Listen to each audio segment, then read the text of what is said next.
আসসালামু আলাইকুম এভরিওয়ান। আজকে আমি আপনাদের সাথে শেয়ার করব খুবই মজাদার ফলি মাছের কোপ্তার রেসিপি। ফলি মাছ কিন্তু অনেক গুণসম্পন্ন একটি মাছ। আপনারা কিন্তু অনেকেই কাটার ভয়ে ফলি মাছকে ইগনোর করে থাকেন, তাই আমি আজকে আপনাদেরকে দেখাবো কিভাবে কাটাকে সরিয়ে ফলি মাছ খুব সহজেই আপনারা খেতে পারেন। আচ্ছা, যাই হোক, এই জন্য আমি মাছগুলোকে দুটা মাছ নিয়েছি এখানে।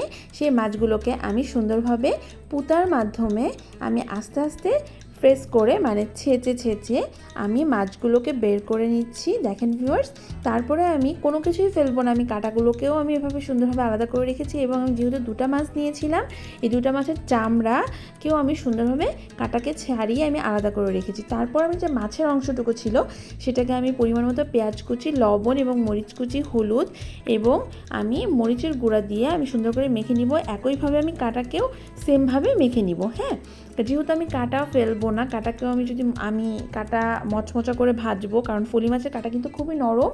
এটি যদি আপনারা তেলে মচমচা করে ভাজেন সো খুবই মজা লাগবে খেতে। আচ্ছা, যাই হোক, তারপরে যে মাছের অংশটি ছিল আমি এটা সুন্দরভাবে ভাগ ভাগ করে আলাদা করে রেখেছি এবং যে মাছের যে উপরে মোটা চামড়া ছিল ওটি দিয়ে আমি এবার একটি মাছের অংশ নিয়ে সুন্দরভাবে এপিট ওপিট সুন্দরভাবে ঢেকে নিব আমি। ভিউয়ার্স দেখেন, এই যে মাছের অংশটি নিলাম আমি, নিয়ে সুন্দরভাবে এপিট ওপিট করে সুন্দরভাবে ঢেকে দিব। আরেকটাও হচ্ছে আমি এভাবে নিয়ে সেমভাবে সুন্দরভাবে এপিট ওপিট করে ঢেকে দিব।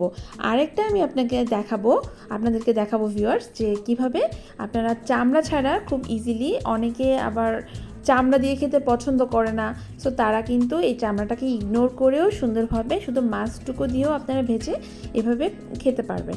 তো আমি এখানে এবার তেল দিয়ে দিয়েছিলাম। তেল গরম হয়ে যাওয়ার পরে আমি এবার কোপ্তাগুলোকে সুন্দরভাবে দিয়ে দিয়েছি এবং কাঁটাগুলোকে এভাবে দিয়ে দিয়েছি। দেখেন ভিউয়ার্স, এবার 5 থেকে 6 মিনিট পর আমি সুন্দরভাবে উল্টিয়ে দিলাম কোপ্তাগুলোকে।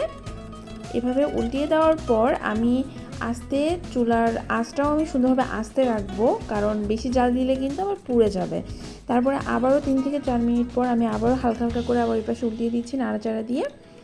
এরপর আমি সুন্দরভাবে তেল থেকে ঝরিয়ে আমি কোপ্তাগুলোকে উঠিয়ে ফেলবো। আমার ভিডিওটি যদি আপনাদের ভালো লেগে থাকে অবশ্যই শেয়ার করে দিবেন এবং অবশ্যই লাইক করে দিবেন, কমেন্ট করে দিবেন এবং ধন্যবাদ। অবশ্যই বাসায় ট্রাই করবেন।